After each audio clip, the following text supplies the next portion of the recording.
Et tout de suite, la prise de parole de Joe Biden, il s'exprime après la faillite d'une banque américaine. On l'écoute. Les liquidités sont disponibles, les dépôts sont garantis, les déposants peuvent être rassurés, les opérations vont continuer et les salaires seront payés.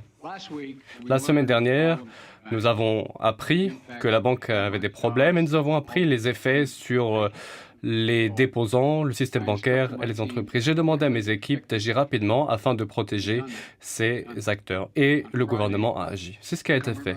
Vendredi dernier, le gouvernement, en l'espèce la FDIC, a mis sous tutelle les actifs de la SVB et durant le week-end, la FDIC a mis sous tutelle la Signature Bank.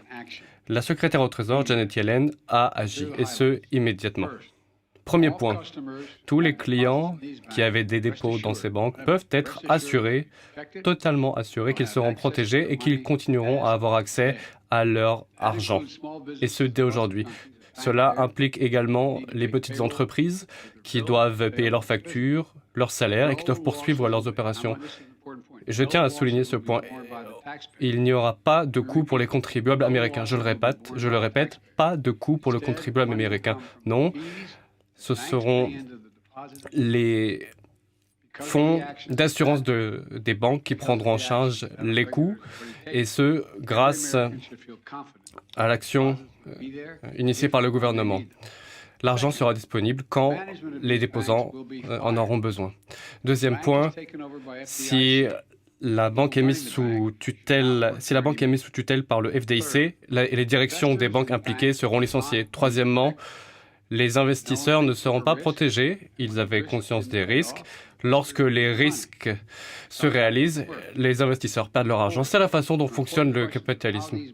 Quatrièmement, nous allons examiner la façon dont ces banques se sont retrouvées dans ces situations. Des comptes doivent être rendus quant au désordre occasionné.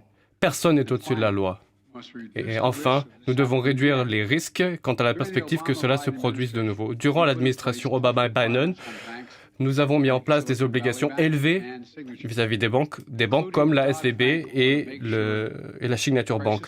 Des lois visant à empêcher la crise financière de 2008 de se reproduire. Malheureusement, l'administration Trump a retiré un certain nombre de ses obligations vis-à-vis des banques. Je vais demander au Congrès de renforcer les obligations vis-à-vis des banques afin d'empêcher ce type de situation de se reproduire et afin de protéger les petites entreprises et l'emploi américain.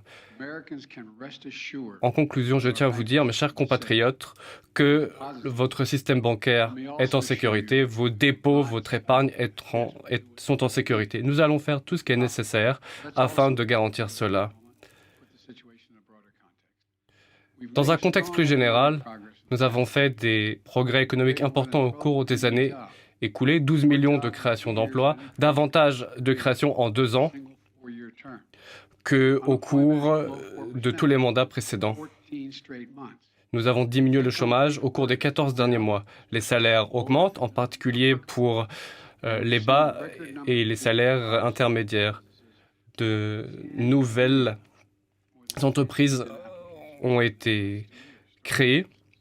Je pense ici à 10 millions de dépôts de création d'entreprises au cours des mois écoulés.